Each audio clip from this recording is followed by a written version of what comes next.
Hello, तुम्हाला एक गंमत दाखवू. हे पहा, हे माझं भेंडीचं झाड आहे आणि त्याला किती सुंदर फूल लागलं आहे पहा. खूप क्यूट फूल आहे. तुम्हाला जवळून दाखवते. हे पहा, खूप सुंदर दिसतंय. येल्लो कलरचं फूल आहे, मध्ये पर्पल कलर आहे आणि खूप छान आहे. एक खाली भेंडी पण लागली आहे.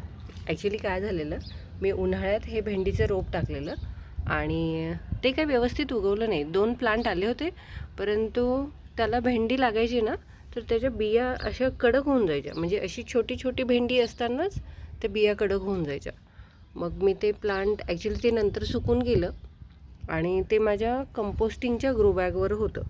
तर मग ते सुकून गेलं आणि मग मी ते काढून टाकलं आणि त्याच्या भेंड्या आलेल्या होत्या, ज्यांच्या बिया कडक झाल्या होत्या, त्या मी अशाच रँडमली त्या ग्रो बॅगमध्ये टाकून दिलेल्या. तर मग आता तुम्हाला जसं म्हटलं मी की मला घर शिफ्ट करायचं आहे,